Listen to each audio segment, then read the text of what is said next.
Bonsoir à tous. En 1960, il me semble, Eichmann fut arrêté et jugé, et pour sa défense, il répondit: j'avais des ordres, et j'ai répondu aux ordres. Un des sujets les plus importants de notre vie, et même peut-être le plus important de tous, est celui de la notion du libre arbitre. A-t-on vraiment le choix? Est-ce qu'on a vraiment tout le temps le choix dans chaque situation? Y a-t-il peut-être des moments ou des domaines dans lesquels nous n'aurions pas le choix, mais que nous serions dirigés et par Akadosh Baruch Hu? Alors, cette question, elle bat son plein dans la paracha de cette semaine, la paracha de Vayera. On voit que Akadosh Baruch Hu, Vayechazek et Lev Pharaon, il va endurcir le cœur de Pharaon à plusieurs reprises, à tel point que dans la paracha qui va suivre, celle de cette semaine, la paracha de Bo, ça va commencer comme ça: Vayomer Hashem el Moshe, Bo el Paro, ki ani irbad et libo. Va voir Pharaon car j'ai alourdi son cœur. Mais on voit déjà que dans notre paracha, depuis la cinquième attaque de Jborou, la sixième, pardon, Vechazek, il va endurcir le cœur de Pharaon. Comment, si Dieu endurcit le cœur de Pharaon, comment comprendre que Pharaon peut être responsable de ses actes et peut être coupable jusqu'à jusqu'à être puni pour ses actes? Alors, de la même façon, c'est vrai que c'est une très très grande question qu'on soulève ici, à savoir si, puisque Akadosh Baruch Hu, a priori, ça serait lui qui mettrait en place tout ce qui se passe dans notre vie, dans quelle mesure on serait responsable et dans quelle mesure on aurait ce libre arbitre. Et si c'est Akadosh Baruch Hu qui ferait en sorte que, comme on le voit avec Pharaon, qu'il endurcit son cœur, alors en quoi on serait responsable? Donc c'est un peu compliqué tout ça à comprendre. On va essayer de faire le clair. En vérité, on peut voir que cette question, elle remonte encore à quelque chose d'encore plus profond, parce que on sait que lorsque Akadosh Baruch Hu, lorsque Dieu il a lorsque Dieu il a parlé à Abraham, et il a parlé donc de l'alliance à Abraham, c'est un peu incroyable. Pourquoi? Parce que Dieu avait déjà prévu qu'il allait y avoir la servitude en Égypte, et c'est comme ça que la Torah elle nous décrit ce qui s'est passé, qu'il y allait véritablement avoir cette servitude. Et donc quelque part, en quoi Pharaon il est responsable? Et je vous cite le passouk Yud Gimel, qui nous dit que Vayomer la Avram Yoda Teda ki ger yeh zaracha be'eretz. Et il dit à Avram: je veux que tu saches que ki ger yeh zaracha, que ta descendance sera étrangère, be'eretz lo lahem, dans une terre qui n'est pas à eux, va'avdum ve'inu otam arba me'ot shana. Et donc ils seront asservis et opprimés pendant 400 ans. Donc ça veut bien dire que déjà, c'était déjà prévu depuis l'époque de Avram Avinu que les Béné Israël, ils doivent subir la Galoute Mitzrayim. Donc c'est déjà quelque chose qui était prévu. Donc c'était prévu. Pourquoi en vouloir à Pharaon? Qu'est-ce qu'il a fait? Et pourquoi en vouloir au peuple d'Égypte?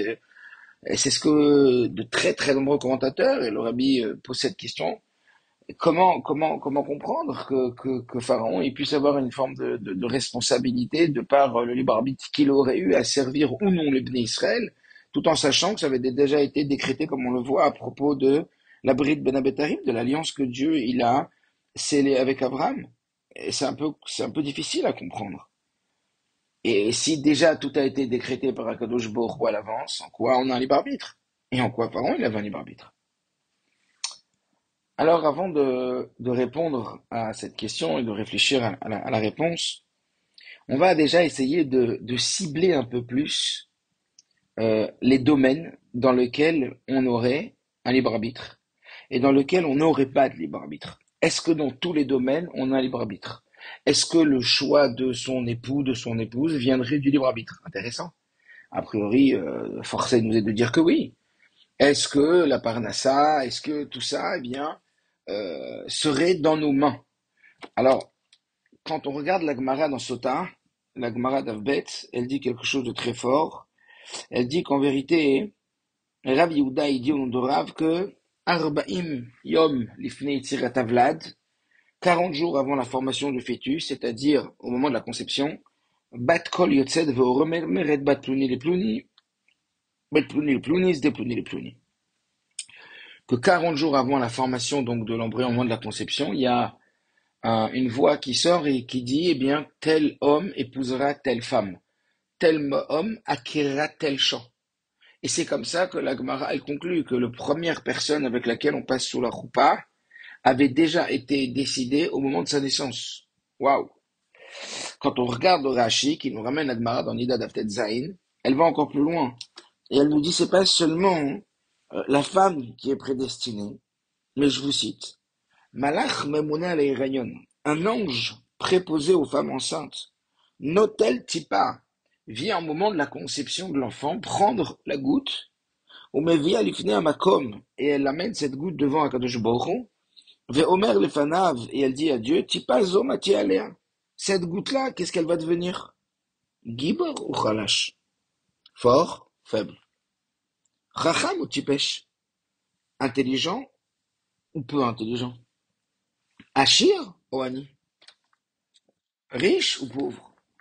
Et c'est à ce moment-là que tout est décrété. Tout ce qu'on vient de dire. Gibor ou Khalash, fort ou faible. Achir ou Ani, riche ou pauvre. Et Chacham ou Tipesh, son QI, c'est ce niveau d'intelligence, eh bien tout ça est décidé à ce moment-là. Et c'est comme ça que la Gemara, elle nous dit, et dans Nida, et dans Sota, et ça, Sota, c'est plus par rapport à la femme. Donc on voit que les domaines qu'on a précités, eh bien, ne constitueraient pas, au-delà de notre vision, eh bien, un domaine dans lequel on aurait du libre arbitre. Alors évidemment qu'il faut faire sa ishtadlout, évidemment qu'il est nécessaire une personne qui reste à la maison et puis qui cherche pas une femme, une personne qui ne va pas travailler, elle peut pas aller gagner sa parnassa, elle peut pas aller trouver son conjoint. Donc bien sûr que ça ne veut pas dire qu'il n'y a pas son effort à fournir. Mais au-delà, après que l'effort ait été fourni, et oui, il est nécessaire de fournir cet effort pour aller chercher à se marier, pour aller chercher chez nous, pour aller chercher sa parnassa, pour aller chercher à développer son QI. Mais a priori, tout cela, au-delà de notre effort et de notre recherche, serait déjà prédéfini par Akadosh Baruch Hu au moment même de notre conception. Donc cela signifierait que, eh bien, dans tout cela, on n'a pas tellement de libre arbitre. Alors, le fait de faire ça Ishtadlout, est-ce que c'est considéré comme un libre arbitre ou non? A priori, à nous de faire notre travail. Donc, une personne qui ferait son travail convenablement, ou plutôt deux personnes qui feraient le même travail convenablement, n'auront pas les mêmes résultats. Et pourquoi ils n'auront pas les mêmes résultats? Parce que n'a pas été décidé la même chose pour eux. Que ce soit, donc, comme on l'a dit, au niveau de leur richesse, que ce soit au niveau de leur force, et que ce soit au niveau de leur intelligence, et aussi au niveau de leur mari et leur femme.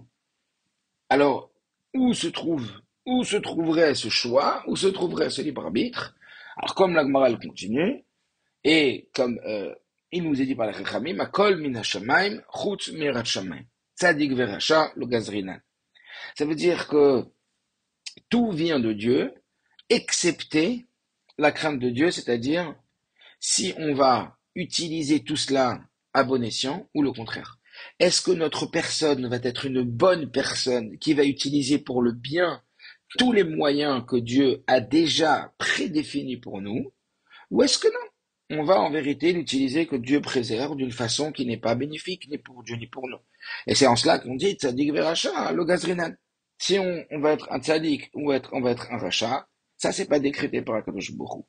Donc en réalité ça veut dire ça cible de façon beaucoup plus précise où se trouve notre libre arbitre. Et évidemment qu'il y aura des conséquences, comme celle que le rabbi dit, pourquoi vous évertuez-vous à travailler plus que ce qu'il n'en faut ou à faire des efforts plus que ce qu'il n'en faut dans un domaine où, sauf kolsov, ça veut dire en définitive, vous n'avez pas plus d'impact que celui que de faire votre effort et qu'il est déjà décidé par Dieu. veillez plutôt à mettre tous vos efforts dans un domaine qui est capable de changer votre vie, où vous avez du libre arbitre. En l'occurrence, si vous allez devenir un tzaddik ou un rachat, si vous allez devenir quelqu'un de juste ou quelqu'un d'impie, et c'est dans ça qu'on doit faire tout son travail. Dans Torah Mitzvot, c'est dans le choix qui existe véritablement. Donc on voit que le choix est, on va pas dire limité parce qu'il est très très puissant, mais le choix il est très très important de savoir précisément dans quel domaine j'ai un pouvoir de modifier la situation qui m'arrête de ma vie. Encore une fois, je ne parle pas de l'effort normal et primaire qu'on doit faire pour pouvoir obtenir ce que Dieu a déjà décidé. Je parle de pouvoir modifier et de pouvoir changer le cours de notre avenir, et cela au travers, encore une fois, Tzadik Veracha. Tout le reste est déjà décidé. Seulement, en vrai, le combat, il est où? Vous l'avez compris. Le combat, il n'est pas à l'extérieur de nous. Le combat, il est à l'intérieur de nous. Le combat, il est à l'intérieur de nous, et ce combat-là, de choisir la voie qu'on va prendre face à une situation, on la retrouve déjà présente au travers d'une histoire qui remonte à bien bien longtemps dans Bereshit, à propos de Caïn et Evel. Et Caïn et Evel, ces deux frères, les enfants de Adam et Chava, Adam Arishon et Chava, je vais vous lire un petit peu et vous allez voir ce qui se passe. C'est écrit que, en vérité, Caïn, je vous dis en hébreu et je vous traduis rapidement, Vahi miketz yamim vayave Caïn miperi hadama min chalashem. Et voilà que, à la fin des jours, il est venu Caïn offrir un cadeau à Kadosh Baruch Hu, des fruits de la terre. Donc Caïn offre un cadeau à Dieu, des fruits de la terre. Et ensuite, Evel, Evigam hu mebechorot tsono. Et Evel lui aussi, il amène aussi un cadeau à Dieu, les premiers-nés de son bétail, etc. Et Veisha Hashem el Evel el minchato. Et voilà que Dieu se tourne vers l'offrande de Evel plus de Caïn. Alors, je ne vais pas entrer dans les raisons, etc. C'était plus beau. En tout cas, il se tourne vers plus l'offrande de Evel que de Caïn. Ve'el Caïn vel minchato losha. Et vers Caïn et vers son offrande, il ne se tourne pas. Alors, vaïcher le Caïn me'od ve'ipelu banav. Et là, qu'est-ce qui se passe? Eh bien, Caïn se fâche énormément. Il est très très fâché. Et son visage, on va dire, tombe, s'assombrit. Il est très peiné. À ce moment-là, vayomer Hashem el Caïn. Dieu dit alors à Caïn, Lama chavalach, lama naflu panecha. Pourquoi te fâches-tu? Pourquoi es-tu si désœuvré? Allo, écoutez bien le verset, celui-là. Allo im tetiv seet. Ve'im lo tetiv, le petar chatat rovetz, ve'elecha tshukato, ve'ata timshol bo. Je vous traduis le verset. Il nous dit en vérité, eh bien, toi, Caïn, il lui dit, si tu améliores ton comportement, si tu améliores maintenant, alors évidemment que tu seras pardonné. Ve'imlotetiv, mais si tu t'améliores pas, sache que la pétar, chatat rovetz, écoutez bien ces mots, à la porte, chatat rovetz, la faute frappe. Ça veut dire que toujours la faute est là, je peux te faire fauter, elle est là. Ve'elecha tshukato, et plus que ça, et toi, tu as vers elle un désir, seulement. La fin du verset dit, Ve'ata timsholbo. Mais toi, tu la domineras. Cela signifie que, dès à présent, Kadosh Baruch Hu, il nous explique comment ça se passe à l'intérieur de nous. À l'intérieur de nous, il peut y avoir des situations où on va être découragé, dépité, désœuvré, des situations où on risque de tomber. Et à ce moment-là, Kadosh Baruch Hu, il dit, remonte-toi. Sache que si tu t'améliores, alors tu vas pouvoir remonter. Mais sache aussi que tu vas être attaqué en permanence. Les pétaratat revetz à la porte, la faute elle frappe, la faute elle pousse, ça veut dire qu'elle veut toujours rentrer. Seulement, sache une chose, que plus que ça, hein, le Yetzer Hara, il va te pousser à cette faute. Et toujours tu désires cette chose-là. Ve'ata timsholbo. Seulement, qu'est-ce que Rachid dit, et toi tu pourras la dominer. Im tirtse tidgaber alav. Si tu veux, alors tu pourras dominer cette pulsion, dominer cette tendance. Ça veut dire qu'Akadosh Baruch Hu, dès maintenant, il nous dit déjà comment ça va se passer, puisque vous savez que la Torah, c'est un livre, non pas d'histoire, mais de Hora'a, d'enseignement. C'est l'âme de Dieu qui habite le livre de la Torah, et qui vient nous donner donc tous les enseignements nécessaires pour pouvoir réussir sa mission sur Terre. Et voilà que, à cet effet, eh bien, on nous dit attention, c'est à toi de jouer. Dieu dit à Caïn, et comme Dieu nous dit à nous, sachez qu'il y a à l'intérieur de vous plusieurs voix, on va en parler après.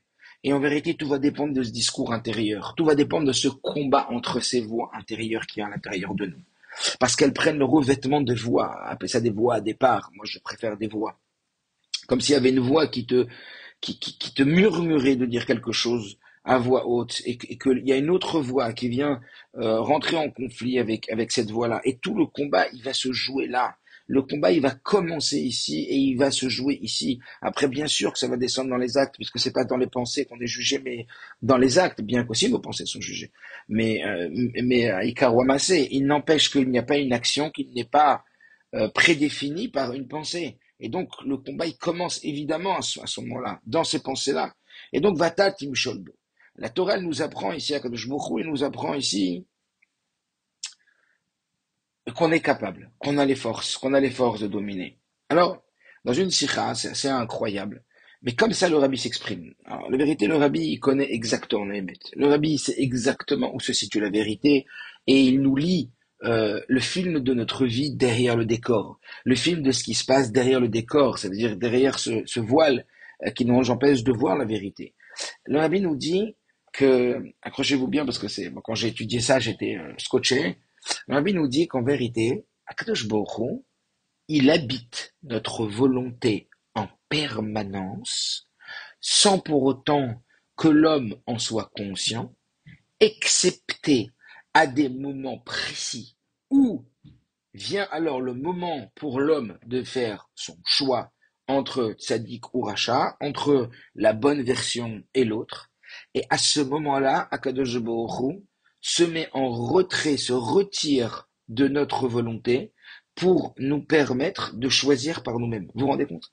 Ça veut dire que énormément de choses dans notre vie que on a l'impression que c'est nous qui choisissons. En vérité, c'est pas nous qui choisissons. On est habité par une volonté divine qui habite notre volonté sans qu'on en soit conscient. C'est fou. Et c'est en cela tous les matins, quand on fait les brachot du matin, parmi les brachot du matin, on dit Baruch ata Hashem, Amechin Mitzadei Gaver, toi, Dieu qui dirige les pas de l'homme. On ne sait pas, nous, que pourquoi on est parti là et on n'est pas parti là, et pourquoi l'avion il a eu du retard, et pourquoi l'aéroport il a été fermé, et pourquoi maintenant ça s'est pas passé comme on avait prévu, et qu'en vérité on se rend compte qu'après, et des fois on se rend même pas compte, et des fois on se rend beaucoup plus tard, on se rend compte beaucoup plus tard, peu importe si on se rend compte, on se rend pas compte, alors évidemment c'est beaucoup plus agréable et beaucoup plus puissant de se rendre compte de la raison qui a poussé cet événement, ou cette rencontre, ou cette situation à avoir lieu alors qu'elle était complètement inattendue, ou inespérée, ou allez savoir. Mais en tout cas, derrière chaque choix que l'on fait, quand ce ne sont pas des choix qui ont une implication directe sur notre Torah ou mitzvot, notre tzaddik ou racha en nous, le bien ou le mal en nous, eh bien, tout ça est commandité par Akadosh Baruch Hu. Et donc, à nous de mettre les forces, à nous de réserver la petite dose de volonté, comme Rachid dit, Im tirtse titgaber alav. On peut pas mettre de la volonté de partout, vous comprenez. La volonté, c'est un réservoir qu'on reçoit chaque jour, petite dose qu'il faut bien préserver pour l'utiliser véritablement en plein milieu de la cible, dans l'objectif, c'est-à-dire à un endroit où on peut véritablement modifier les choses. Et c'est bien cela que le rabbi nous apprend, nous disant que, attention, si tu veux, tu peux, et tu vas utiliser ta volonté d'Afka dans un domaine où tu as le choix, comme je l'ai précité. Le rabbi a dit, n'investissez pas trop de force, ou plus que nécessaire dans un domaine où vous n'avez pas le choix, plutôt investissez vos forces dans un domaine où vous avez le choix. Donc en réalité, c'est bien là où tout se joue. Est-ce que on est conscient que, en tout cas maintenant on l'est, même si au moment de la situation c'est pas forcément, mais en tout cas maintenant on l'est, de savoir que oui, on va se retrouver face à un combat, et ce combat c'est un choix, et ce choix il est précisément, encore une fois, je ne parle pas de Saïchtadlou, de son Kelly, du travail qu'on doit faire normalement pour pouvoir attirer ce que Dieu a décidé, mais je parle de modifier les choses, je parle de définir si notre mission va être réussie ou non, et de réussir l'exploit que Dieu attend de nous. En tout état de cause, Dieu nous dit, Ve'ata timshol bo. Même si toi, tu vas être attiré par la faute, sache que tu es en mesure de dominer cette faute. Alors, revenons un peu à notre Égypte enfin, Shalom, on ne revienne pas à notre Égypte, mais à l'histoire de l'Égypte, donc, et au contraire, on doit sortir d'Égypte. Chaque jour et chaque instant, on doit sortir d'Égypte, c'est-à-dire sortir des contingences du corps, sortir des contingences de tout ce qui nous limite. Et enfin, plutôt dire comment comprendre le comportement des Égyptiens, comment comprendre le comportement de Pharaon. Ça veut dire, on revient un petit peu à ce qu'on avait dit tout à l'heure. Ok, donc, est-ce que ça veut dire que les Égyptiens, ils avaient le choix de nous asservir ou pas? Est-ce que les Égyptiens, ils avaient la possibilité de ne pas nous asservir? Mais pourtant, qu'est-ce qu'on a dit tout à l'heure à propos d'Abraham Avinu? On a dit clairement qu'à l'époque déjà de Abraham, il était déjà écrit qu'on devait passer par cet exil, cette servitude, et qui allait durer 400 ans. Donc on voit bien qu'elle était déjà définie. Donc comment tu peux t'arranger avec les Égyptiens et comment tu peux t'arranger avec Pharaon? Alors pour comprendre ça, on va aller voir le Rambam. Le Rambam dans Ilchot Shuvah qui est ultra intéressant, le Rabbi en parle de façon très très explicite et très bien expliquée dans l'Ikutei Sirot Rav Vav dans Parashat Kedoshim, la deuxième sikha. C'est très très très puissant. Alors je voulais un petit peu le Rambam pour que ça soit un peu plus clair en ce qui concerne toujours donc cette définition du libre arbitre et voir un peu comment il définit tout ça en particulier encore une fois hein, par rapport à ces Égyptiens. Si on dit que Dieu avait déjà décidé qu'il devait être asservi, en quoi ces Égyptiens sont responsables? Rappelez-vous de la question qu'on a au début sur quand Ishmael il a dit bah j'avais des ordres. Alors voilà, si Dieu il a décidé qu'il devait accomplir, alors il devait accomplir. Donc en quoi ils sont fautifs? Et si Pharaon lui aussi il devait asservir les enfants d'Israël, eh ben il n'avait pas le choix que de le faire. Donc en réalité pourquoi le rendre coupable ou responsable de ces faits? Alors on va donc dans Rambam, chapitre 5 de Ilchot Shuvah. Et qu'est-ce qu'il dit Rambam? Écoutez bien. Alors il dit le libre arbitre est donné à chaque homme. S'il désire se pencher vers le bon chemin, être injuste, il en a le pouvoir. S'il désire se pencher vers le mauvais chemin et être un méchant, il en a le pouvoir. Et donc il cite Passouk, voici l'homme devenu comme l'un de nous en ce qu'il connaît le bien et le mal. Ça signifie que l'espèce humaine est unique dans l'univers. Et aucune autre espèce ne lui ressemble en ce qu'il connaît de lui-même, dans son esprit et sa pensée, le bien et le mal. Il fait tout ce qu'il désire, et personne ne l'empêchera de faire le bien ou le mal. Ça, c'est déjà le point de Rambam quand il va nous parler du libre arbitre. Donc, il est clair qu'on a un libre arbitre. Maintenant, continuez. Il nous dit, mais nous ne savons un peu plus tard, donc il nous dit, mais nous savons, sans aucun doute, que la conduite de l'homme est entre ses mains, et que le Saint béni soit-il ne le tire pas dans une voie particulière, et ne décrète pas qu'il agisse de telle manière ou de telle manière. Ce n'est pas uniquement par acceptation de la religion que nous savons qu'il n'y a pas de prédestiné, mais aussi par des preuves évidentes des paroles des sages.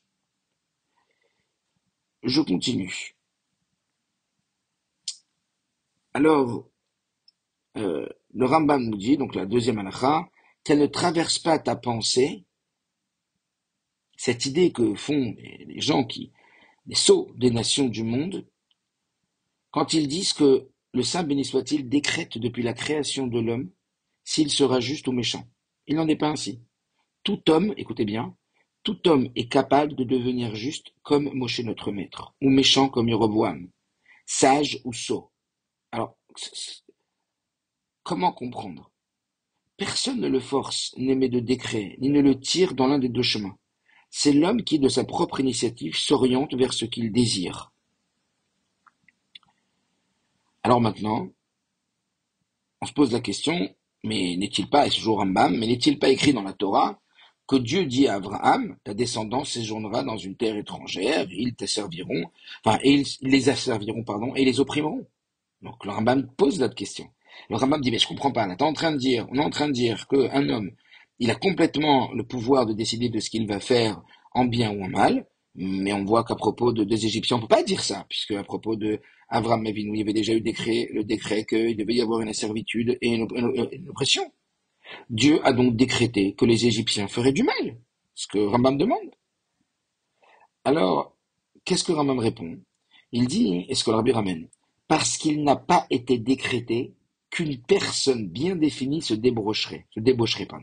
Plutôt, Chacun de ceux qui se sont débauchés à l'idolâtrie aurait pu, s'il l'avait voulu, ne pas euh, se débaucher. Le Créateur n'a fait qu'informer Moshe, à l'époque donc des Juifs qui allaient se débaucher, mais en réalité, ce n'est pas pour autant qu'il était décidé sur ces Égyptiens qu'ils nous fassent du mal. Et comme ça Rambam dit, de même les Égyptiens, écoutez bien, chacun de ceux qui ont fait souffrir les Juifs aurait pu ne pas leur faire de mal s'il avait voulu.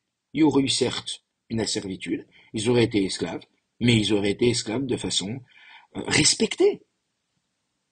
D'accord? Et plus que cela, Dieu n'a pas décrété qu'une certaine personne ferait du mal aux Juifs. Il a simplement informé Abraham que sa descendance serait finalement réduite à l'esclavage en terre étrangère. Et nous savons qu'il est déjà dit qu'il n'est pas en le pouvoir de l'homme de savoir comment le sommeil soit-il connaît les événements.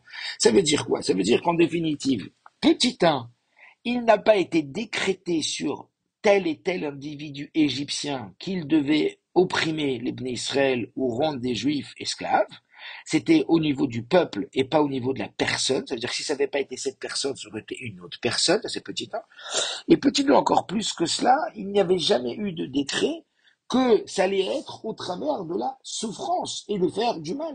Comme on voit au travers ce que les Égyptiens et Pharaon, en particulier 86 dernières années de l'exil d'Égypte, et tout ce qu'ils ont fait comme mal, bon, vous connaissez l'histoire, toutes les douleurs que le peuple juif il a subi, ça, ils n'étaient pas obligés de le faire. Ça a été de leur libre choix, de leur propre fait. Vous comprenez?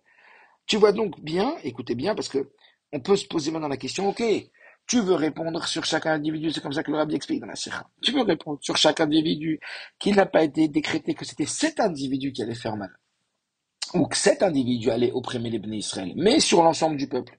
Mais d'accord, mais alors qu'est-ce que tu dis sur Pharaon? Et là, Rama dit, tu vois donc bien que Dieu n'a pas décrété que Pharaon ferait du mal aux Juifs. Ça veut dire même Pharaon, c'est pas décrété qu'il fasse du mal aux Juifs. Ça veut dire quoi? Tous fautèrent de leur propre chef et furent punis de ne pouvoir accéder au repentir. Ça veut dire quoi? Ça veut dire que là, Rambam, il donne des réponses très très claires. Des réponses très très claires en ce qui concerne évidemment le fait que Dieu connaît le passé, présent et futur puisqu'il est au-dessus du temps et que Avram Avinu est déjà au courant qu'il va y avoir une servitude en Égypte, mais euh, il n'y a pas de substitution du libre arbitre aux Égyptiens, que ce soit compte tenu du fait qu'il n'était pas décidé que ce soit lui qui oppresse les Juifs, mais il aurait pu décider de ne pas oppresser les Juifs. Comme on sait qu'il y en a qui ont combattu, la liste de Schindler, etc., ils ont combattu pour sauver des Juifs, même pendant le temps de la Shoah. Donc, en vérité, il y avait toujours cette possibilité de libre arbitre, de pouvoir ne pas vouloir faire partie du projet, de ce peuple-là, et ou encore plus, qu'est-ce que tu dirais sur Pharaon? Que même Pharaon, il aurait pu choisir de ne pas faire de mal comme il a fait ce mal. Ça veut dire qu'il aurait pu avoir une servitude douce. Il y a servitude, il devait y avoir, mais cette souffrance, elle aurait pu. Ça veut dire que Pharaon, c'est quelque part lui qui en a la pleine responsabilité, d'autant plus, et là je ne vais pas rentrer en profondeur, qu'en vérité, même si Dieu a décrété telle et telle chose, eh bien, l'homme n'est pas au courant des décrets divins pour pouvoir se promouvoir, et comme le rabbi dit dans la Sikha, ce n'est pas parce que Pharaon était au courant de ce que Dieu avait dit à Abraham que Pharaon, il a fait du mal. C'est parce que Pharaon, il voulait faire du mal. Aracha Belibo, il dit le rabbi, il avait du mal dans son cœur. Donc ça veut dire que qu'un homme, il sait pas ce que Dieu il sait. Donc Dieu, même s'il sait, il va pas influencer l'homme. C'est lui qui va avoir ce choix en vérité dans ce bien ou dans ce mal. Donc c'est comme ça qu'on comprend beaucoup mieux comment faire porter la responsabilité de Pharaon et des Égyptiens et donc de les punir pour le mal qu'ils ont causé. Vous comprenez? Donc maintenant, on peut aller encore plus loin. C'est quoi? C'est que en vérité, on voit qu'au début des macotes, au début des plaies, eh bien, il n'est pas stipulé que Dieu a endurci le cœur de Pharaon. C'était bien le début de notre réflexion. On se dit, mais attends. On est au cœur du libre arbitre, puisqu'on est en train de dire que Dieu, il a été herbi d'être plus beau, il a alourdi son cœur, il a endurci le cœur de Pharaon. Donc il n'avait plus de libre arbitre. Donc c'est là qu'on s'est posé la question et qu'on a commencé à rentrer dans la notion du libre arbitre et qu'on a abordé tout ce qu'on a abordé aujourd'hui. Mais quelque part, on voit pas qu'au début, Akadosh Baruch Hu, il a alourdi le cœur de Pharaon, c'est qu'après la sixième plaie, Alors certains veulent dire que justement, c'est parce que Dieu a laissé un laps de temps à Pharaon de revenir en arrière. Il lui a donné la possibilité d'arrêter tout ça. Mais comme de lui-même, c'est écrit qu'il a endurci son cœur, que Pharaon lui-même, il voulait pas, il avait du mal dans son cœur. Il voulait véritablement le mal. Alors il existe aussi cette notion que lorsque Pharaon, lorsqu'une personne, elle s'acharne du mauvais côté, ou comme par exemple on dit lorsqu'une personne elle se sert de la tchouva pour faire des avérotes, comme dans le Père Kaf et du Tanya, c'est expliqué, oui, alors Akadosh Baruch Hu, il peut retirer libre arbitre. C'est comme un Mida Keneged Mida. Mida Keneged Mida, tu as utilisé la tchouva pour faire du mal, alors maintenant tu veux l'utiliser pour faire du bien. Mida Keneged Mida, tu me reconnais pas, toi, Pharaon, alors je vais te montrer quand même ton libre arbitre, ton choix, je vais te l'enlever. Donc, quelque part, ça voudrait dire, certains commentateurs répondent comme ça, qu'à partir d'un moment, une personne qui a fait tellement de mal, eh bien, Dieu peut lui-même lui retirer le libre arbitre. Ça veut dire ne plus lui permettre de faire tchouva. Et c'est en ça qu'on peut comprendre le sens de Vechazek et Libo, Hachem Irbid et Pharaon, que, en réalité, Dieu, il a laissé la possibilité encore et encore à Pharaon. Mais quand il a vu qu'il s'acharnait dans son mal, alors il a dit, ok, alors Mida Keneged Mida, maintenant je vais te retirer ton libre arbitre. Tu me reconnais pas, tu vois pas que je suis là, je vais te montrer que je suis là. Et cela peut arriver aussi que Dieu préserve pour un individu, que à force de ne pas avoir choisi le bon chemin, eh bien, comme le cas qu'on a précédé dans l'écouté Torah, pardon, dans le Tanya, que dans l'écouté Amrim Parekref, et que voilà, que quand quelqu'un dit Artev Chouv, il faute, il dit je faute et je ferai tchouva, il se sert de la tchouva pour fauter, puisque c'est grâce à la fait que la tchouva existe qu'il faute, alors on ne laissera pas faire tchouva. Mais sur ça, le rabbi dans les Sichot Vav, il dit qu'en vérité, pourquoi Dieu nous informe de ça à propos de Pharaon? Pour nous dire qu'en vérité, même si Dieu lui avait enlevé son libre arbitre, il l'avait pas complètement enlevé. Pourquoi la Torah nous informe de ça? Pour nous dire qu'en vérité, il aurait pu encore. Alors oui, ça aurait été plus difficile. Et oui, parfois, quand il est dit qu'Akadosh Baruch Hu il a enlevé son libre arbitre, ça veut dire il a renforcé les fermetures à l'accès à la tchouva de Pharaon. Mais s'il avait poussé, alors il aurait même pu faire tchouva. Et il aurait même pu revenir en arrière. Et c'est ce que le rabbi nous dit pour apprendre si déjà une personne qui avait tellement de mal comme Pharaon, la Torah, elle vient t'apprendre qu'il aurait encore pu faire tchouva. Et c'est pour ça que la Torah te dit, Dieu, il a renforcé son cœur. Si déjà au bout de la 6e fois, il a renforcé son cœur, pourquoi il le punit? Parce qu'en vrai, il pouvait encore changer. Et pourquoi au bout de la 7e fois? Parce qu'il pouvait encore changer. Ça veut dire que c'est beaucoup plus difficile. C'est vrai que c'était devenu beaucoup plus difficile. Pourquoi c'est beaucoup plus difficile? Parce qu'au début, il a eu des accès, il a eu des possibilités et il les a pas utilisées. Alors oui, c'est lui-même qui s'est rendu l'accès difficile, mais l'accès était toujours existant. Et c'est pour ça que c'est légitime qu'il soit puni. Et le rabbi de nous dire que comprend si déjà quelqu'un qui a fait tellement du mal au peuple d'Israël et qui n'est un Yehudi, alors Akadosh Baruch Hu, il peut lui laisser encore toujours un accès. Alors Rabbi Nicole Sheken de Kalvachomer, à plus forte raison, jamais un juif il doit tomber dans Yush. Jamais un juif il doit être découragé. Jamais un juif il doit dire ah mais moi Artéger Achouf, moi j'ai fait partie de ceux qui se sont dit ah, tu sais quoi j'ai fauté et comment je me dis que j'ai fauté quand je serai marié, quand je serai grand, quand plus tard je serai chouvé sur ça. Et toi tu peux te dire que non c'est cuit, t'as vu, c'est écrit clair noir sur blanc, c'est cuit.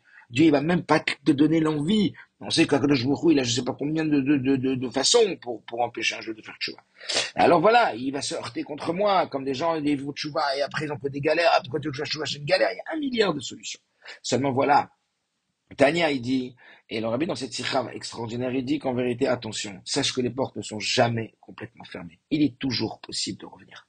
Et comme on voit avec Rabbi Meir et Elisha Ben Avouya, quand il dit Chazor Becha, il est toujours possible de revenir. Alors oui, des fois c'est plus dur, mais si on ne lâche pas Kadosh Baruch Hu, il laisse. Et c'est pour ça qu'en vérité, on peut comprendre pourquoi Pharaon il a été touché comme ça. Maintenant, on va finir cette réflexion d'aujourd'hui avec un peu plus de tachles. Ça veut dire, ok, concrètement, comment on va travailler avec ce lien du libre arbitre? Comment on va agir? Quels sont les outils? Alors, sans prétention, c'est juste une réflexion, c'est juste quelques points qui nécessiteraient évidemment d'être étayés et que chacun y va rajouter de lui-même et que chacun y va se poser des questions. Comment je fonctionne? Comment je pourrais arriver à avoir à réussir à faire le bon choix, à utiliser mon libre arbitre au moment où je l'ai, puisqu'on a compris que, voilà, de façon très générale, tous nos choix qui sont pas directement liés avec Tzadik ou Racha, ou qui sont pas liés avec le bien ou le mal, on n'est pas dans le choix. On a l'impression d'avoir le choix, mais c'est pas un choix parce que c'est Dieu qui nous dirige complètement. Alors, qu'est-ce qu'on va faire avec les informations maintenant qu'on a apprises et comment les utiliser à bon escient pour que de façon concrète, on arrive plus facilement à faire les bons choix. Alors, d'abord savoir que véritablement, le libre arbitre existe, que Hachem nous laisse vraiment faire. Ça veut dire que même si ça peut être compliqué à la réflexion intellectuelle, ce qui compte, c'est pas ce que Hachem il sait, ce qui compte, c'est ce que Hachem il veut de moi et il m'a donné comme moyen et comme capacité. Moi, je comprends pas, de toute façon. Je suis tout petit, je comprends rien. Comment Hachem il peut savoir? C'est pas mon problème. Mon problème, c'est qu'est-ce que Hachem il attend de moi et qu'est-ce que Hachem il m'a donné comme corotte. Qu'est-ce que Dieu m'a donné comme force? Il m'a donné les forces, il nous a donné les forces de choisir. Ça existe. Oui, vraiment, on est en mesure de choisir véritablement entre le bien et le contraire du bien. Ça, c'est la première chose.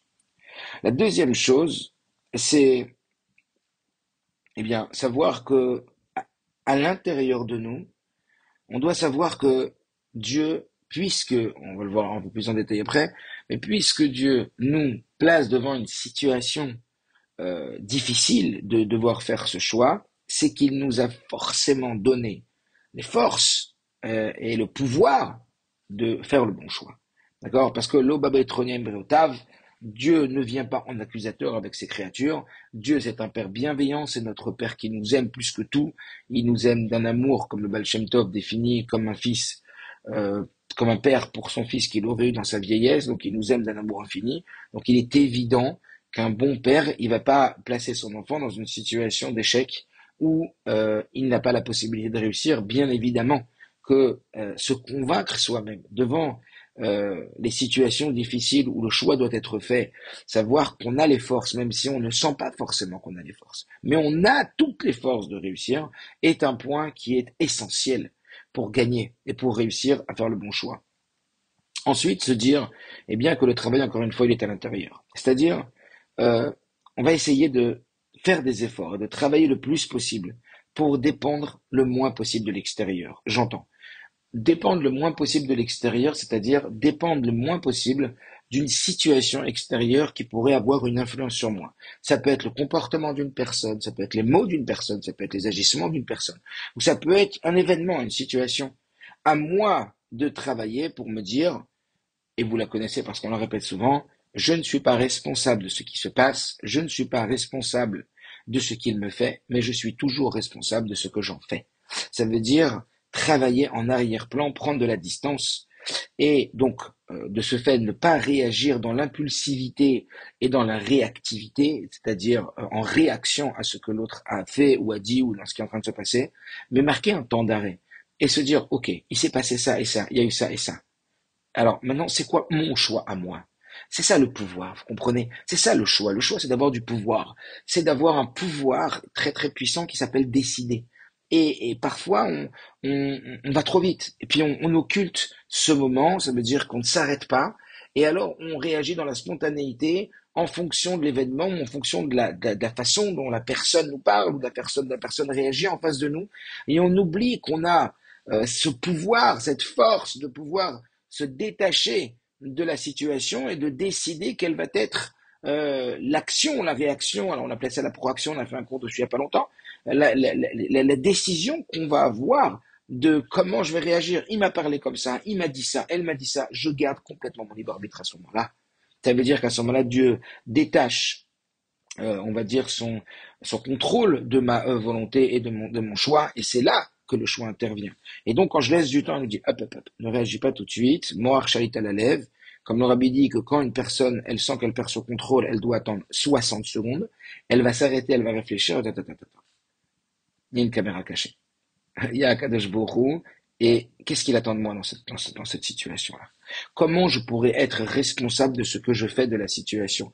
Comment je pourrais faire pour que je ne cherche pas à me rendre victime de la personne ou de la situation, mais que je reste complètement responsable? Parce que j'ai le choix, et c'est ça à quoi ça sert. Le Bechaye, il dit que c'est peut-être la raison pour laquelle Dieu a créé le monde, ce libre arbitre là, vous comprenez? C'est peut-être celle-là la raison, il dit que c'est la raison pour laquelle Dieu il a créé le monde, pour laisser le libre arbitre à l'homme. Donc c'est très très fort. Donc vraiment, se dire, ok, donc attention, dépend le moins possible de l'extérieur et dépend le plus possible de l'intérieur de façon progressive. C'est un travail progressif qui nous amène de plus en plus à avoir du contrôle sur nos choix.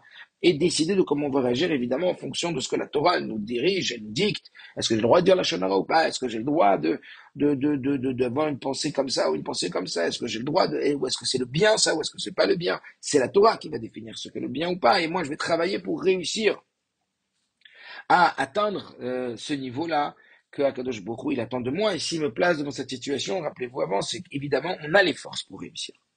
Ensuite, le point suivant, c'est, voilà, essayer de s'identifier toujours à la meilleure des voix qui est à l'intérieur de notre tête. Vous savez, alors, il y en a qui appellent ça des parts, il y en a qui appellent ça des voix. Et essayons de s'identifier à la plus belle des voix. C'est très très important ce phénomène d'identification. Quand je m'identifie à la meilleure version de moi-même, quand je m'identifie à la meilleure façon de réagir, je vais créer comme une fierté à l'intérieur de moi qui se veut être à la hauteur, un peu comme, vous vous rappelez cette histoire du Admour Azaken qu'à l'époque de l'Admour Azaken, il y avait un chassid qui habitait tout seul à Amsterdam, à Pétersbourg, c'était un peu comme Amsterdam, c'est-à-dire un endroit plein de Touma, ou comme l'Égypte, Hervat Haaretz. Et il avait réussi à garder toute sa Torah, sa fromkeit, sa chassidishkeit, ça veut dire tout, mikveh, tfila, beyoun, bachut, etc. Et quand les chassidim étaient venus le voir, ils avaient été choqués d'avoir vu un homme qui était capable d'avoir autant réussi à tenir contre la perversion du monde. Et quand on lui a demandé, mais comment tu fais? Il lui a dit, moi, je suis un gars, moi, je me dis à chaque fois que je risque de tomber, je me dis, quoi? Toi, le plus grand chassid du Admour Azaken, tu appelles Migdé ce matin, même s'il fait moins, je sais pas combien. Quoi, moi, le plus grand chassid du Admour Azaken? Et à chaque fois, il disait ça. Et quand l'Admour Azaken, il a eu dire de ses paroles, il a dit ça, hein, c'est mon chassid Gaftan. C'est-à-dire qu'il a réussi à utiliser sa gava en bonne gava. Il a été tellement fier d'être un chassid que c'est ça qui lui permet de tenir. Une identification à la bonne partie de nous-mêmes. On parle pas d'être gava, de dire moi, on sait que tout vient de Dieu et que même nos forces, ça vient de Dieu. Mais Kadosh Baruch Hu, il attend que ça vienne de nous. Et donc, quand on essaie de s'identifier à la meilleure version de nous-mêmes, quel est le meilleur de moi-même, comment il va répondre maintenant? Le meilleur de moi-même, qu'est-ce qu'il voudrait répondre? Comme si on avait plusieurs versions de nous-mêmes, comme s'il y avait plusieurs voix. Et c'est comme ça, vous les entendez, les voix dans votre tête. Il y a plusieurs voix, et des fois, la voix du Yitzhara, elle parle fort. Elle veut dire, mais c'est comme ça, et ainsi de suite. Et parfois, la voix du Yitzhak elle est plus forte. Que nous dit le Tanya. Tout le Tanya, il explique cette milchama qui se passe à l'intérieur de nous. Pour être kovesh, la iraktana, pour conquérir la personne, ses pensées, ses actions. Et à nous de chercher à s'identifier à la meilleure partie de nous-mêmes. À nous de nous dire attention, t'as des forces extraordinaires. Et si tu es devant cette situation, à toi de définir sous quelle prise, dans quelle façon tu vas prendre cette situation. Est-ce que tu vas la voir par rapport à l'impulsivité de ta nefesh habamit, ton âme animale, ou est-ce que tu vas comprendre qu'il y a une caméra cachée? Est-ce que tu vas comprendre que Kadosh Baruch Hu, il attend de toi et qu'en vérité, comme on dit, et tu ne détourneras pas tes yeux vers des choses qu'il ne faut pas voir. Si Dieu te les a mis en face de toi, c'est pour pouvoir accomplir la mitzvah de ne pas regarder ça. Si on a une mauvaise pensée sur une personne, c'est d'Avka pour accomplir la mitzvah de travailler sur notre Avat Israël. Donc à nous de définir comment on va voir la chose. Tiens, cette personne-là, j'ai du mal avec elle. Alors je vais me dire, oh, comment je vais travailler mon Avat Israël? Rappelez-vous, on a raconté il n'y a pas longtemps l'histoire sur le Zohar, que Rabbi Abba, il a vu un homme qui a reçu un miracle, et un deuxième miracle, qu'il était assis en train de dormir au-dessus d'un rocher qui dépassait, et à un moment, un serpent, il est venu, le serpent, il s'est fait mordre au moment où il dormait, et ensuite, dès qu'il s'est levé, le toit du rocher est tombé, et il lui a dit, mais qui tu es toi pour avoir fait un miracle avoir reçu un miracle d'un miracle? Et il a dit, ben moi, je vais jamais dormir sans avoir effacé de mon cœur et pardonné à tous les gens qui m'ont fait du mal, et au contraire leur faire du bien pour ne pas que j'ai d'animosité. Et Rabbi Abba lui a dit, eh bien, toi, tu es encore plus fort que Yosef, parce que Yosef, il a pardonné à ses frères, mais toi, tu pardonnes à des gens qui ne sont même pas tes frères. Donc, ça veut dire qu'il faut comprendre qu'il y a une incidence à tout ce qu'on fait. Qu'on a des choix à faire à l'intérieur de nous, comment on va regarder la personne, ou comment on va regarder la situation, même si c'est pas du tout évident, mais Kadosh Baruch Hu, il nous donne toutes ces forces. Comprenez? Donc, on a dit, petit 1, Kadosh Baruch Hu, n'oublie jamais qu'il te laisse faire et que tu as un véritable libre arbitre. Petit 2, savoir que Dieu t'a donné à l'intérieur de toi des forces à la mesure du défi qu'Akadosh Baruch Hu va tatim sholbo et que tu as toujours les forces de dominer sur ça. Ensuite, le troisième point, c'est véritablement de travailler pour dépendre le moins possible de l'extérieur et des autres, en se disant je ne suis pas responsable de ce qui se passe, mais je suis responsable de ce que j'en fais. Ça veut dire ce détachement et cette déconnexion qui me permet par cette étape-là de ces 60 secondes de sortir de cette impulsivité qui me permet de reprendre le contrôle et de véritablement mieux décider. Parce qu'à ce moment-là, c'est là que ça se joue. Ensuite, on a parlé du point de s'identifier toujours à la meilleure version de soi-même, qu'il y a plusieurs voies à l'intérieur de soi. Et à nous de préparer tout cela et de nous dire, OK, maintenant, comment je vais travailler sur ces voies et quelle est la voie qui va prendre le dessus à l'intérieur de moi. Ensuite, évidemment, ça peut prendre du temps et ça se prépare. Donc évidemment qu'en étudiant la Torah, en se renforçant dans l'étude de la Torah, rappelez-vous, à Borek Abomaïm, quand le puits est vide, il n'y a pas d'eau, alors il y a des serpents et des scorpions, c'est comme ça qu'il est dit. Ça veut dire que quand on est rempli de Torah, quand on est rempli d'études, quand on est rempli on va étudier, on va comprendre la Chorma de Dieu, eh bien évidemment que tout cela va formater notre esprit, va formater nos émotions. Et au moment du choix, au moment où il va falloir faire le bon choix, eh bien évidemment qu'on aura armé, qu'on aura rempli d'énergie, de force et de pouvoir, la bonne voie pour nous amener dans la bonne voie. Donc tout ça, ça se prépare en amont, vous comprenez. Même ça peut prendre du temps et que, comme le Rabbi dit, donc c'est peu à peu qu'on divorce avec le Yetzirah et que même si parfois il y a des tendances qui mettent du temps ou qu'il y a beaucoup de travail à fournir, comme dans une sikha, le Rabbi demande quand on est face à une personne qui a beaucoup de choses à travailler, il faut pas travailler sur tout en même temps parce que la personne elle va se sentir complètement submergée et elle aura plus de cochotte. Donc il faut choisir les deux, trois choses qui nous paraissent les plus importantes et travailler dessus, pareil avec nos enfants. Il faut y aller léat, mais c'est peu à peu qu'on divorce avec les forces humaines. Ensuite, savoir aussi que, attention, on va dire comme ça, l'échec, véritable échec, n'existe que pour celui qui se décourage. Vous avez bien entendu? Le véritable échec, c'est le découragement. Tant qu'on n'est pas découragé, tant qu'on s'arrête pas, alors c'est pas un échec, c'est une étape. Une étape qui est parfois difficile. Mais comme on l'a vu même avec Pharaon, que même à l'état où Vechazek Hashem et Pharaon, le Rabbi nous dit qu'il aurait pu quand même. Vous vous rendez compte? Ça veut dire qu'on lâche pas. Ça, c'est un point qui est très très fort. Même si on voit cette fois-ci, on n'a pas réussi à mener le combat. C'est pas grave. On se relève tout de suite et on y va. Et on lâche pas et on se décourage pas et on se déprécie pas soi-même et on se dit qu'Akadosh Borou, il veut qu'on continue le combat et qu'on va réussir le combat en définitive. Encore une fois, c'est véritablement savoir que le pire ennemi de l'homme aujourd'hui, et le Rabbi le dit, c'est le yéhouch, le découragement, de baisser les bras et de dire on n'y arrivera pas. Ensuite, se dire aussi, eh bien, comme on l'a dit déjà, mais je le répète quand même, n'oublie jamais que le choix, il commence dans ta tête.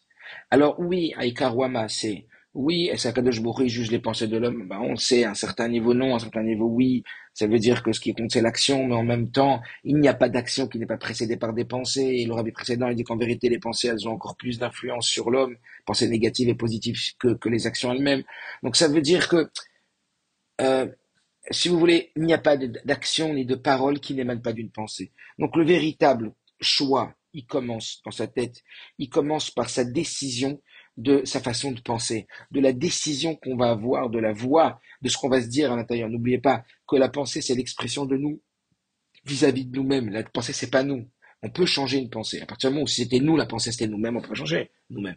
Mais à partir du moment où la pensée, comme Résultat l'explique, c'est un vêtement, de la même façon qu'on peut changer une parole et qu'on peut changer une action, on peut changer une pensée.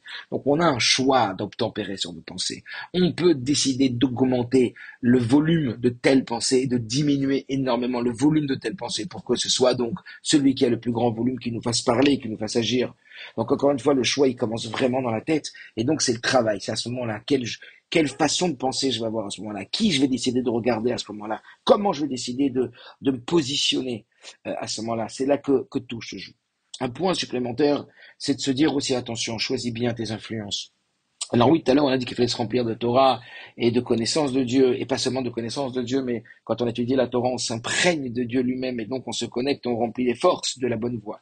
Mais en même temps, il y a aussi notre entourage. L'entourage, il a un rôle très très puissant. Les influences, les téléphones, ce qu'on regarde pas. Parfois, voilà, quelqu'un me dit, ouais, moi, avant de dormir, je regarde je sais pas combien de temps telle chose. Mais si vous saviez l'impact que ça va avoir, ce que vous regardez avant de dormir, alors vous choisiriez, comme le rabbi précédent, il dit, de penser à tout ce qu'on a réussi à travailler sur nos midot avant de dormir. Lisez un petit mot, une histoire, comme le rabbi dit, ça a une influence terrible, très très puissante, une histoire d'un tzaddik, comme à nos enfants, comme à vous-même.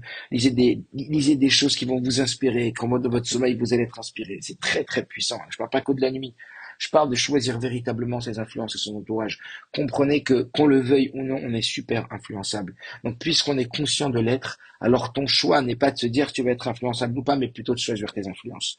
Donc, à nous vraiment de balayer certaines choses qui sont hyper nocives, même si elles sont agréables à l'instant présent, mais qu'on sait que, en vérité, en définitive, elles n'auront qu'un effet négatif sur nous. Donc choisir véritablement ses influences, parce que à terme, c'est pas au moment même. Même si on regarde quelque chose, ouais, tu vois pas que ça va me faire. Oui, mais ça plus ça, au moment de ton choix, ça va avoir forcément une influence. Ça va avoir une influence sur le volume que tu vas donner au bon côté ou à l'autre côté. Vous comprenez?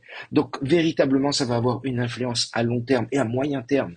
Donc attention, une personne, elle peut pas dire elle mange n'importe quoi et qu'après elle va pas avoir une crise de foie ou elle va pas avoir un problème au ventre. Et la conséquence, elle va venir après.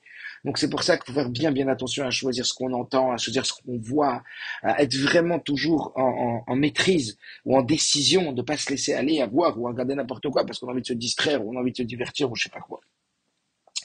Évidemment, le point c'est final, c'est comme on l'a dit, on l'a redit, euh, cette fameuse histoire du Baal Shem Tov, que cet homme qui avait une intention extraordinaire, qui avait voulu faire du vin pour le Baal Shem Tov et qui avait renvoyé donc tout son personnel euh, de sa vigne pour lui-même cueillir les raisins, pour aller les presser, pour aller en faire du vin. Il a fabriqué lui-même le tonneau. Et puis il a amené le tonneau chez le Baal Shem Tov pour lui offrir un vin, mais oulé, un vin de doucha extraordinaire. Mais voilà que sur la route, il y a un seigneur qui lui a imposé de s'arrêter et il a ouvert donc le robinet du tonneau pour voir si c'était pas de la vodka. Il a vu que c'était du vin, il a laissé repartir, il était saoul. Et il était, dans ce vin, il était même plus buvable par le Baal Shem Tov. Et à ce moment-là, cet homme, il était dépité avec tous les efforts qu'il a fait. Comment? C'est lui qui a épiétiné le raisin, c'est lui qui a fabriqué le vin, c'est lui qui a fabriqué le tonneau. Comment en arriver là? Et quand il est arrivé chez le Baal Shem Tov, avec ce vin que le Baal Shem Tov ne pouvait plus boire, il a dit avec tous les efforts que j'ai fournis, pourquoi et il m'est arrivé une chose pareille. Le Baal Shem Tov, il lui a dit parce que tu as oublié de demander l'aide de Dieu. Ça veut dire que, attention, bien sûr qu'on doit faire de notre mieux, bien sûr que tous les points précités, on doit les travailler, mais on doit jamais oublier de faire une tfila puissante, de demander si Atadishmaya, savoir que à Kol Biyad Hashem, demander l'aide de Dieu, et même dans Yirat Shamayim, et même quand à Kol Min Hashamayim Chutz Min Yirat Shamayim, que Dieu il veut qu'on se débrouille dans Yirat Shamayim, il faut demander si Atadishmaya. Il faut demander qu'on aime la Torah, qu'on aime les mitzvot, il faut demander d'avoir une aide spéciale pour qu'on écoute les bonnes voix dans notre esprit et pas les autres. C'est un véritable point et qui est central de demander à Kadosh Baruch Hu la Siyata d'Ishmaïa. Non, comme on le sait, sachant que Dieu nous a pas donné le choix pour qu'on choisisse ce que l'on veut l'un ou l'autre. Comme un professeur, il donne pas un exercice, un bon professeur, il donne pas un exercice avec des bonnes réponses et des mauvaises réponses à un élève pour que l'élève puisse choisir les mauvaises réponses, mais uniquement pour que ce soit l'élève qui soit à l'initiative du bon choix. Donc de la même façon, Akadosh Baruch Hu nous a donné le choix, non pas pour qu'on choisisse, mais pour qu'on nous soit uniquement à l'initiative du bon choix, parce qu'il veut que ça vienne de nous. Alors ne nous trompons pas, c'est évidemment que Dieu nous a donné des choix, et il est un bon père et un excellent père, et pas que, alors il est évident qu'on est en mesure de faire ces bons choix et on se le rappelle toujours, on s'investisse dans des domaines où on peut changer les choses et que, merci Hachem, on puisse être méritant, Tokef Miad Mamash, de voir tout ce que le peuple juif il a réalisé, de voir la Géoula Mitzvah Shlema avec le Rabbi Berosheinu, Mashiach Mao.